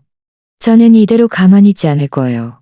그렇게 말하고 그녀는 가방을 들고 서둘러 떠났습니다. 저는 자리에 앉아 깊이 숨을 들이쉬었습니다. 그제야 손바닥에 땀이 흥건하다는 것을 알았습니다. 방금 전에는 겉으로는 침착했지만 속으로는 무척 긴장했던 것이었습니다. 하지만 저는 한지은의 도발적인 대화를 모두 녹음하는 데 성공했습니다. 이것 또한 중요한 증거가 될 것입니다. 저는 휴대폰을 꺼내 녹음 파일을 변호사와 어머니에게 보냈습니다. 어머니에게 보냈습니다. 어머니는 곧바로 전화했습니다. 목소리에는 다급함이 서려 있었습니다. 이것도 증거가 될 서려 있었습니다. 일이야. 그 여자가 너한테 무슨 짓이야가 한 건 아니지? 저는 웃으며 말했습니다. 엄마, 괜찮아요. 저를 도발하려 했는데, 저를 도발하려 했는데, 이제 증거가 충분하니 더 이상 기다릴 필요 없어. 우리 빨리 소송을 제기하자. 더 이상 미루지 말고. 저는 말했습니다. 엄마, 며칠만 더 기다려주세요. 다음 주 수요일이 준호 씨 생일이에요. 저는 그의 생일에 그에게 모든 것을 폭로하고 싶어요. 그는 위선적인 척하는 걸 좋아하잖아요. 저는 그가 가장 의기양양할 때 그의 가면을 벗겨서 그를 명예실추시키고 싶어요. 그와 정면으로 충돌하지 말고 그가 감히 너에게 손을 대면 바로 경찰에 신고해. 전화를 끊고 저는 스타벅스를 나섰습니다. 바깥의 햇살은 조금 눈부셨지만 저는 한없이 가벼운 마음이었습니다. 한지은의 도발은 저를 위축시키기는커녕 오히려 반격할 결심을 더욱 굳건하게 해주었습니다. 집에 돌아오자 준호 씨는 아직 돌아오지 않았습니다. 저는 오늘 한지은과 만났을 때 녹음 파일을 정리하고 이전에 모아둔 모든 증거들을 함께 보관했습니다. 여러 군데에 백업해 두었습니다. 휴대폰, USB, 클라우드에 각각 저장해서 만에 하나라도 실수가 없도록 했습니다. 저녁 7시쯤 준호 씨가 돌아왔습니다. 그는 제가 집에 있는 것을 보고 웃으며 다가와 저를 안았습니다. 여보, 오늘 집에서 뭐 했어? 나 보고 싶었어? 저는 그를 밀어내고 웃으며 말했습니다. 응, 보고 싶었어? 저는 그를 밀어내고 웃으며 말했습니다. 응, 보고 싶었지? 참, 다음 주 수요일이 당신 생일이잖아. 내가 깜짝 선물을 준비했어. 준호 씨는 눈이 반짝이며 말했습니다. 분명 당신이 가장 받고 싶어할 선물일 거야. 준호 씨는 기뻐서 저를 안았습니다. 여보, 당신이 곁에 있어서 난 정말 행복해. 그의 위선적인 미소를 보니 속에서 비웃음이 터져 나왔습니다. 준호 씨, 당신의 행복한 날들은 이제 며칠 남지 않았어. 다음 주 수요일, 나는 당신에게 진정한 깜짝 선물이 무엇인지 알려줄 거야.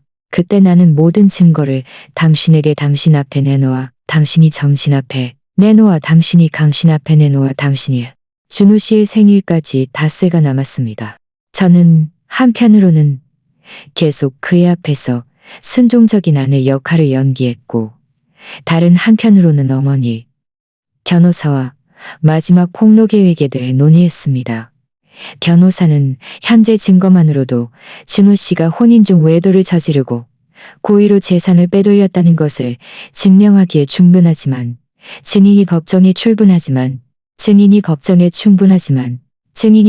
출두하여 증언한다면 승소 가능성이 더 높아지고 준호 씨가 반박할 여지가 더욱 없을 것이라고 말했습니다. 만약 그가 법정에 출두하여 준호 씨가 고의로 부동산을 자신의 명의로 이전했다는 것을 증언한다면 준호 씨는 완전히 변명할 수 없게 될 것입니다. 하지만 저는 준호 씨의 친척 동생을 전혀 알지 못했고 그에게 어떻게 연락해야 할지도 몰랐습니다. 저는 놀라켜야 할지도 몰랐습니다. 제가 걱정하고 있습니다. 정원이에게서 전화가 걸려왔습니다. 왜 우리를 도와주겠다고 한대요. 탐정이 충분히 서류에는 흥분이 서려 있었습니다. 목소리에는 흥분이 서려 있었습니다. 어머니가 말씀하셨습니다. 탐정이 이태호를 찾아갔을 때 처음에는 협조하기를 꺼려했어. 준호 씨가 복수할까봐 두렵다고 하더라. 나중에 탐정이 그에게 준호 씨가 저지른 일들을 이야기해주고 그가 준호 씨를 도와 부동산을 명예 신탁한 것 자체가 불법 행위에 해당하며 법원에 적발되면 그 또한 문제가 될 수 있다고 경고했지. 가장 중요한 건 준호 씨가 예전에 그에게 5만 원의 수고비를 그제야 저는 모든 것을 이해했습니다. 그렇군요. 그럼 이태우 씨는 어떤 증거를 제공할 수 있다고 했어요? 어머니가 말씀하셨습니다. 그는 준호 씨가 자신에게 보낸 카톡 채팅 기록과 준호 씨가 5만 원의 수고비를 약속했던 녹음 파일을 가지고 있대. 이것들은 모두 준호 씨가 고의로 그에게 부동산을 명의 신탁했다는 것을 증명할 수 있어. 탐정이 이미 이 증거들을 복사해뒀습니다. 이미 이 증거들을 복사해뒀으니 곧 너에게 보내줄 거야. 게다가 이태호는 네가 준호 씨에게 모든 것을 과 이태호 씨의 증언과 증거가 있다면 준호 씨는 더 이상 빠져나갈 수 없을 거예요. 전화를 끊고 얼마 지나지 않아 저는 탐정에게서 증거를 받았습니다. 안에는 준호 씨와 이태호의 카톡 채팅 기록이 있었습니다. 준호 씨는 이태호에게 부동산 명의 신탁을 부탁하며 자신과 제가 이혼한 후에 다시 부동산을 이전했습니다. 자신과 제가 이혼한 후에 자신과 들 변호사를 이전해달라고 명확히 말했습니다. 그리고 이태호에게 5만 원의 수고비를 약속했습니다. 변호사는 그것들을 보고 답장했습니다. 완벽합니다. 이제 증거 사슬이 완전히 완성되었습니다. 이준호 씨와 한지은 씨의 혼인 중 외도와 고의적인 재산 빼돌림 사실은 이미 철저히 입증되었습니다. 그들이 법정에 가더라도 어떤 반박의 여지도 없을 것입니다. 각각 명확하게 표시해도 없을 것입니다. 저는 모든 것을 폭로할 때 쉽게 제시할 수 있다. 저는 모든 증거를 다시 한번 정리했습니다. 외도 증거, 재산 빼돌린 증거, 재산 빼돌렸습니다. 이후 며칠 동안 준호 씨는 유난히 행복하게 지냈습니다. 매일 생일에 대한 기대감에 잠겨 있었습니다. 그는 저에게 생일날 친구들을 몇 명 초대해서 집에서 식사를 하자고 했고 제가 요리 솜씨를 발휘해달라고 했습니다. 저는 웃으며 승낙했지만 속으로는 그때 그의 친구들뿐만 아니라 이태호까지 함께 초대해서 모든 사람 앞에서 그의 친구들뿐만 아니라 이태호까지 함께 초대해서 걱정 마세요. 그의 진짜 얼굴을 보여줄 계획을 세우고 있었습니다. 이준호 그 녀석은 너무 심했어요. 저는 진작부터 그를 폭로하고 싶었어요. 라고 말했습니다. 저는 이태호 씨, 감사합니다. 수고 많으십니다. 이 일이 끝나면 제가 꼭 제대로 보답할게요. 라고 말했습니다. 이태호가 말했습니다. 아니요. 제가 해야 할 일입니다. 저도 그에게 속았으니까요. 저는 그저 제 몫의 3만 원을 돌려받고 싶고 속 시원하게 한 방 먹여주고 싶을 뿐입니다. 전화를 끊고 저는 제가 30분 전에 미리 도착해서 현장 상황을 파악하고 혹시 모를 사고를 방지하겠습니다. 라고 말했습니다. 생일 전날 저는 마트에 가서 많은 식재료와 과일을 샀습니다. 아주 큰 생일 케이크도 주문했습니다. 준호 씨가 퇴근하고 돌아와 제가 산 물건들을 보고 기뻐하며 말했습니다. 여보, 당신 정말 최고야. 내일 분명 내 친구들이 깜짝 놀랄 거야. 저는 웃으며 말했습니다. 그럼 당연하지. 나는 당신 친구들에게 당신이 얼마나 좋은지 알려주고 싶어. 준호 씨는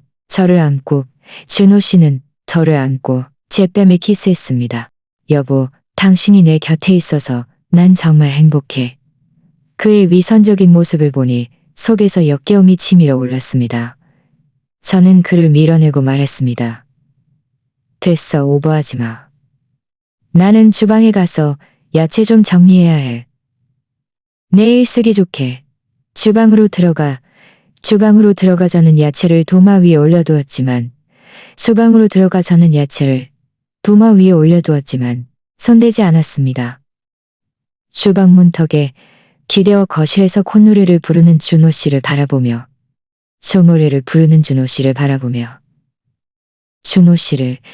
바라보며 속으로 중얼거렸습니다. 그날 밤 저는 침대에 누웠습니다. 준호 씨는 이미 잠들어 고른 숨소리를 내고 있었습니다.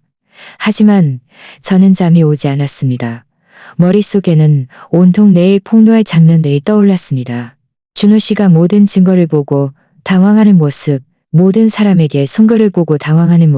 모든 사람에게 손가락질 받으며 초라해지는 모습을 상상했습니다.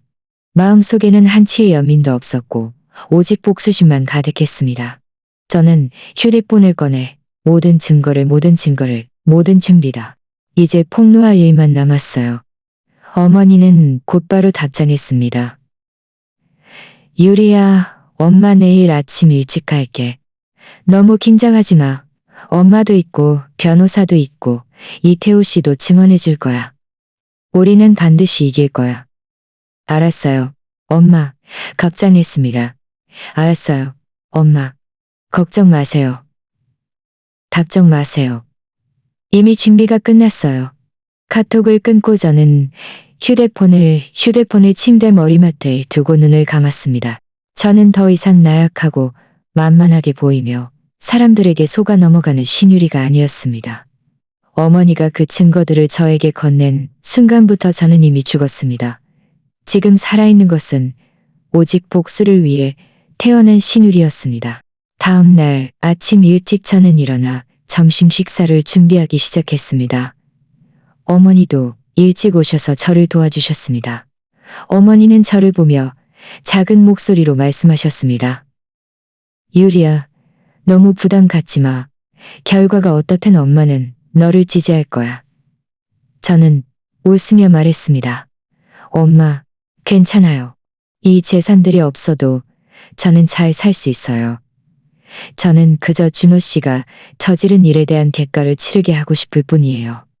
그가 아무렇지 않게 넘어가는 것을 원치 않아요. 오전 11시쯤 변호사가 먼저 도착했습니다. 그는 이혼 합의서와 소장을 테이블 위에 놓으며 말했습니다. 신유리님, 이것입니다. 신유리님, 이것입니다. 이것입니다. 이것입니다. 이혼 합의서와 소장입니다.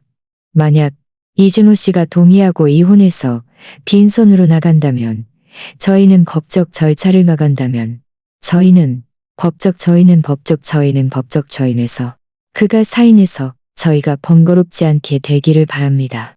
얼마 지나지 않아 준호 씨의 친구들이 속속 도착했습니다. 이태호도 왔습니다. 준호 씨는 이태호를 보고 조금 놀랐습니다. 친척 동생, 네가 웬일이야? 내가 초대 안 했는데? 이태호는 웃으며 말했습니다. 형, 오늘 형 생일이라고 해서 특별히 축하해 주러 왔어요. 반갑지 않아요? 준호 씨는 서둘러 말했습니다. 당신의 심판대가 될 거야. 준호 씨는 서둘러 말했습니다. 반가워. 당연히 반갑지. 어서 앉아. 이제 남은 마지막 행복을 마음껏 즐겨. 정오 12시 생일 파티가 시작되었습니다. 준호 씨는 생일 촛불을 끄고 친구들의 축하를 받으며 얼굴에 꽃 같은 미소를 지었습니다. 그는 술잔을 들고 큰 소리로 말했습니다. 오늘 제 생일 파티에 와주신 친구 여러분, 정말 감사합니다. 그리고 저를 위해 이렇게 푸짐한 음식을 준비해준 제 아내 신유리에게도 정말 감사합니다. 그녀가 곁에 있어서 저는 세상에서 가장 행복한 남자입니다. 준호 씨는 의기양양하게 저를 바라보며 제 반응을 기다렸습니다. 저는 자리에서 일어나 평소처럼 그에게 동조하지 않고 침착하게 말했습니다. 이준호 씨, 축하를 받기 전에 제가 당신에게 특별한 선물을 보여드리고 싶어요. 준호 씨는 잠시 멍하니 있다가 웃으며 말했습니다. 왜 이렇게 신비롭게 해? 왜 이렇게 신비롭게 해?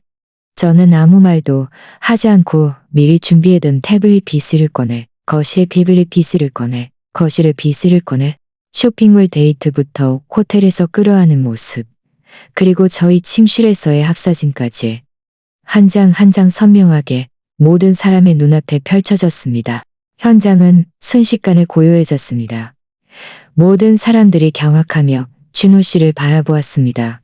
준호 씨의 얼굴은 순간 새하얗게 변했고 손에 들고 있던 술잔이 쨍그랑 소리를 내며 바닥에 떨어져 산산조각 났습니다. 그는 저를 가리키며 떨리는 목소리로 말했습니다.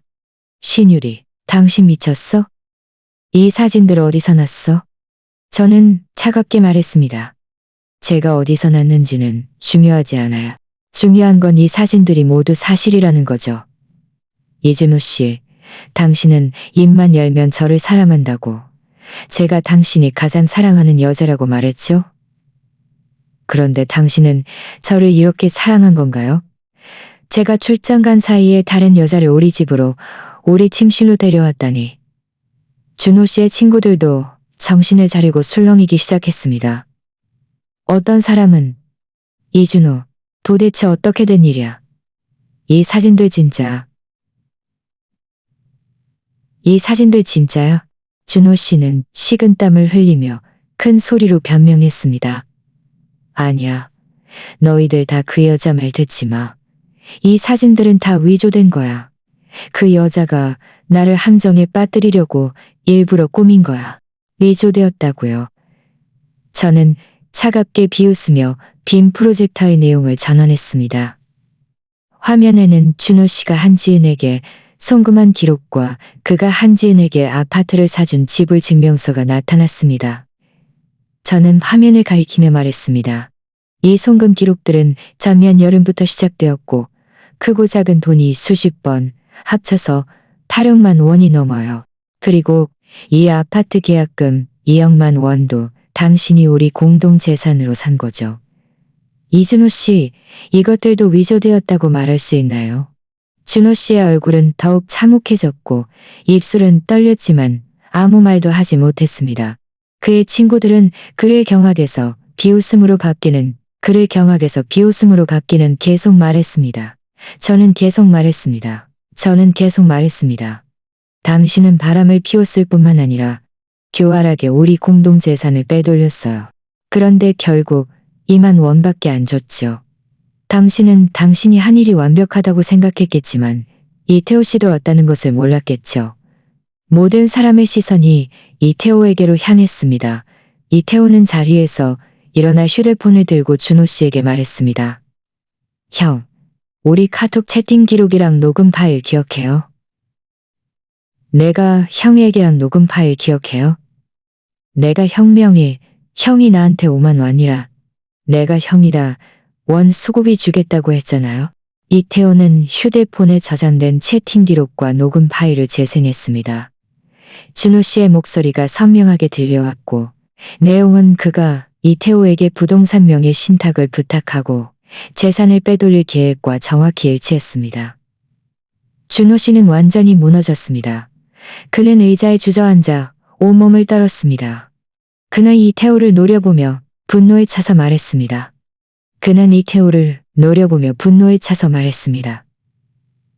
이태호, 너 이 배신자. 내가 눈이 멀어 너를 믿었지. 형이 주겠다고 약속한 5만 원 수고비 중에 2만 원밖에 안 줬으면서 감히 나를 배신자라고 말해요? 바로 그때 문이 갑자기 열리고 한지은이 뛰어들어왔습니다. 그녀는 현장 상황을 보고 큰 소리로 말했습니다. 이준호, 무슨 일이야? 왜 다들 당신을 그런 눈으로 봐? 준호 씨는 한지은을 보고 구명줄이라도 잡은 듯 서둘러 말했습니다. 당신 잘 왔어. 신율이 얘가 미쳤어. 얘가 증거를 위조해서 나를 함정에 빠뜨렸어. 빨리 나 좀 설명해줘. 한지은이 말을 취해 타기도 전에 저는 휴대폰을 꺼내 지난번 스타벅스에서 그녀가 저를 도발했던 녹음 파일을 재생했습니다. 녹음 파일 속 그녀의 오만한 목소리가 거실에 울려 퍼졌습니다. 이준호는 이미 당신을 사랑하지 않아요. 그가 사랑하는 건 저예요. 소란을 피우면 결국 한 푼도 못 받고 명예까지 실추될 거예요. 그녀는 한지은의 얼굴은 순간 변했습니다. 그녀는 잘했습니다.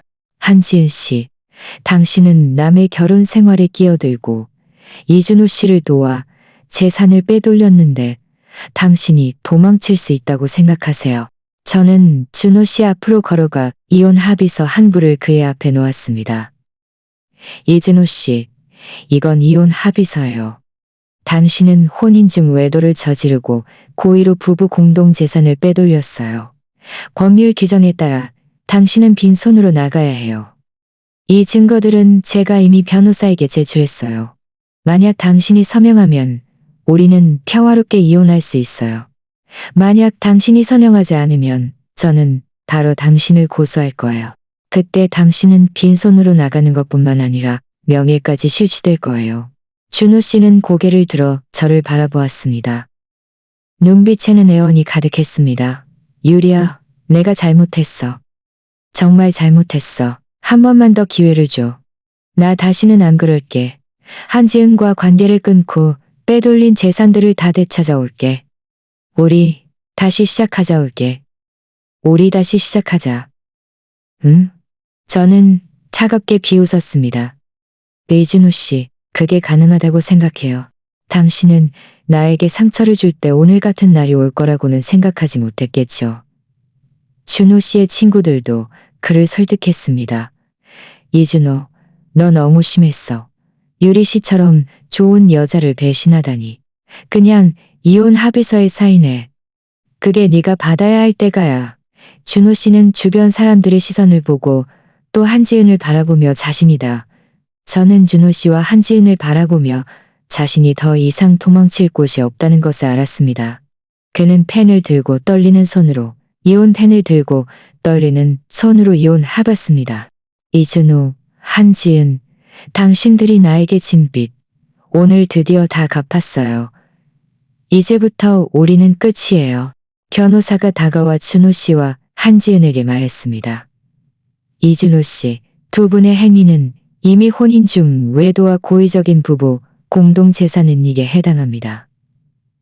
이준호 씨가 빈손으로 나가는 것 외에 한지은 씨는 이준호 씨가 자신에게 아파트를 사준 2억만 원과 기타 불법적으로 취득한 재산을 반환해야 합니다.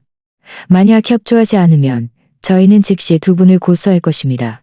그들은 일이 이렇게까지 진행될 줄은 생각지도 못했습니다. 한지은이 말했습니다. 저는 재산을 반환하지 않을 거예요. 그 모든 것은 이준호 씨가 자발적으로 저에게 준 거예요. 변호사가 말했습니다. 그 재산들은 이준호 씨와 신유리님의 부부 공동재산입니다. 그 재산들은 이준호 씨와 신유리님의 부부 공동재산입니다. 준호 씨는 단독으로 처분한이 없습니다. 만약 반하지 않으면 저희는 법적 절차를 통해 강제 집행할 것입니다. 떠나기 전에는 모두 준호 씨의 행동을 비난했습니다. 거실에는 어머니, 변호사, 그리고 초라한 준호 씨와 한지은만이 남았습니다. 저는 그들을 바라보며 한치의 연민도 없었습니다. 오직 큰 복수를 선고할 시원함만이 있었습니다. 저는 그들에게 말했습니다.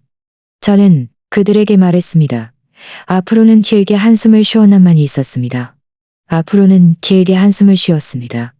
앞으로는 현명하게 행동하시고 더 이상 이런 하늘을 거스르고 도리에 어긋나는 짓은 하지 마세요. 어머니가 다가와 저를 안아주셨습니다. 유리야, 다 끝났어. 너 드디어 해방되었어. 저는 어머니의 어깨에 기대어 눈물을 흘렸습니다. 이번에는 슬픔의 눈물이 아니라 해방의 눈물이었습니다. 저는 오늘부터 새로운 인생을 시작할 것이라는 것을 알았습니다. 그 배신과 상처는 모두 과거가 될 것입니다. 저는 어머니의 기대에 부응하고 저 자신에게도 부끄럽지 않게 잘 살아갈 것입니다. 준호 씨와 한지은이 떠난 후 저와 어머니, 변호사는 함께 어질러진 거실을 정리했습니다. 바닥에 깨진 술잔 조각들과 흩어진 풍선들은 마치 저와 준호 씨의 깨진 결혼 생활처럼 다시는 되돌릴 수 없다는 것을 보여주었습니다. 변호사는 서명된 이혼 합의서를 챙기며 저에게 말했습니다. 신유리님, 남은 일은 저에게 맡겨주십시오. 최대한 빨리 이혼 수속을 진행하고 동시에 법원에 강제 집행을 신청하여 한지은 씨가 불법적으로 취득한 재산을 반환하게 할 것입니다. 번거롭게 해드려서 죄송합니다. 변호사를 배웅한 후 어머니는 저를 소파에 앉히고 따뜻한 물 한 잔을 따라주셨습니다. 유리야, 너무 많이 생각하지 마. 이제 이혼도 했고 나쁜 사람들도 마땅한 벌을 받았으니 너는 이제 너 자신을 위해 계획을 세워야 해. 저는 나를 받았으니 너는 이제 너 자신을 위해 계획을 세워야 해. 저는 따뜻한 물을 한 경으로 가서 다시 시작하고 싶어요. 그동안의 억압과 고통은 모든 것을 폭로한 순간 이미 연기처럼 사라졌습니다. 이 집은 온통 저와 준호 씨의 추억으로 가득해서 이제는 모든 구석구석이 역겨워요.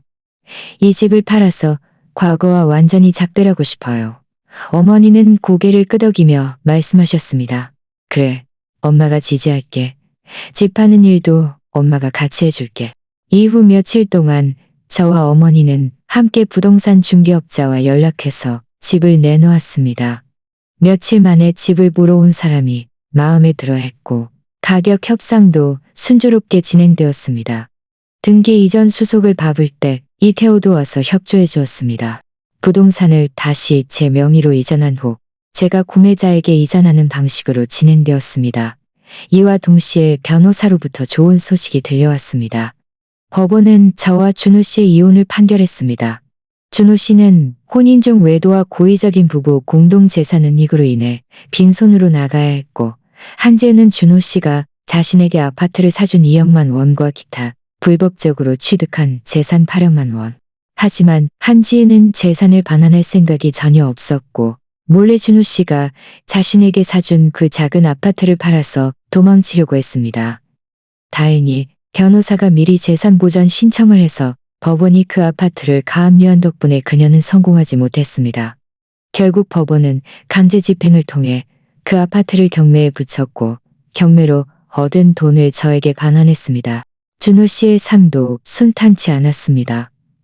그의 혼인 중 외도와 재산 빼돌림 사실이 회사 상사에게 알려졌고 상사는 그의 품행이 올바르지 않아 회사 이미지에 영향을 미친다고 판단하여 그를 해고했습니다. 그의 친구들도 모두 그의 진짜 얼굴을 알게 되어 그와 인연을 끊었습니다. 예전에는 그를 둘러싸고 있던 사람들이 이제는 모두 그를 피했습니다. 나중에 이태호에게 듣기로는 준호 씨가 해고된 후 여러 일자리를 찾았지만 이 사건이 업계에 퍼져서 아무도 그를 고용하려 하지 않았다고 했습니다. 이 사건이 업계에 퍼져서 아무도 그를 고용하려 하지 않았다고 했습니다.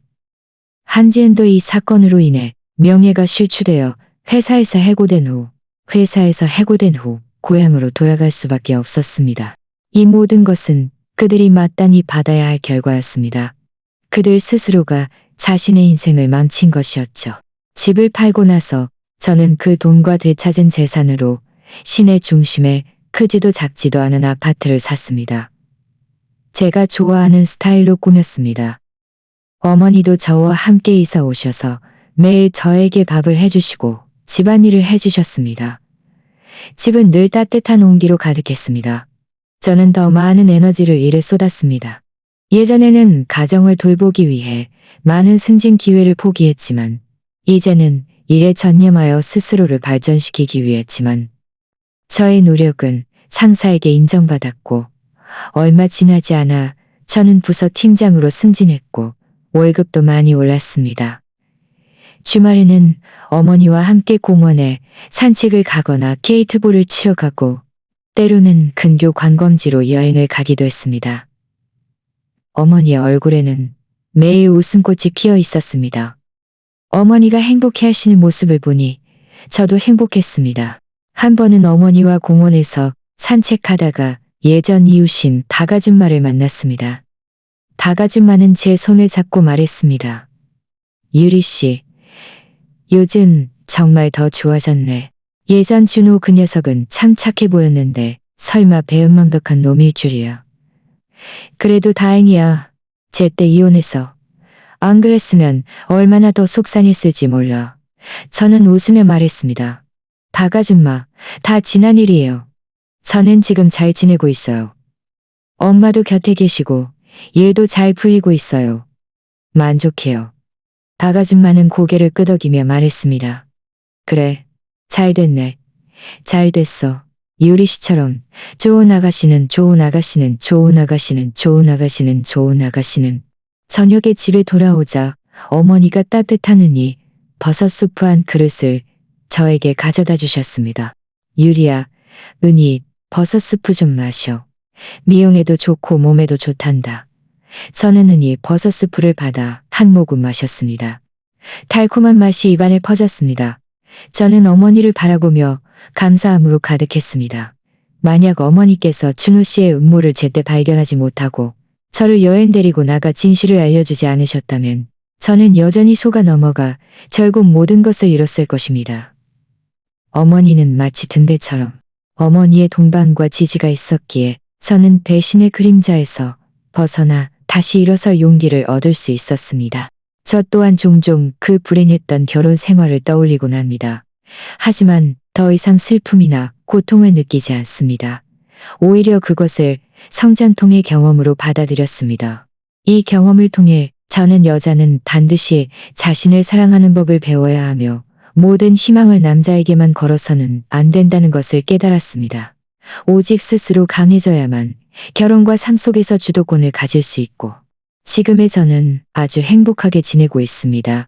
어머니의 동반이 있고, 좋아하는 일이 있고, 따뜻한 가정이 있습니다. 저는 더 이상 사랑을 기대하지 않고 결혼을 갈망하지도 않습니다. 저는 혼자서도 충분히 멋진 삶을 살 수 있다고 생각합니다. 만약 적합한 사람을 만난다면 다시 시작하는 것을 고려할 수도 있겠지만, 만나지 못한다 해도 저는 저 자신을 잘 사랑하며 잘 살아갈 것입니다. 창밖의 달빛이 방 안으로 쏟아져 들어왔습니다. 부드럽고 밝았습니다. 저는 소파에 기대어 은히 버섯 스프를 마시며 옆에서 TV를 보고 계신 어머니를 바라보았습니다.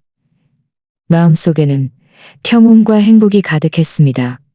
저는 미래의 날들이 점점 더 좋아질 것이라는 것을 알았습니다. 그 모든 상처와 배신은 이미 과거가 되었습니다. 저는 어머니의 사랑과 기대를 안고 용감하게 앞으로 나아가 저에게 속한 아름다운 미래를 맞이할 것입니다. 오늘 이야기가 마음에 드셨다면 좋아요를 누르고 구독해주세요. 어떤 종류의 이야기가 더 보고 싶으신가요? 댓글로 여러분의 생각을 공유해주세요. 저희는 계속해서 좋은 이야기를 들려드리겠습니다.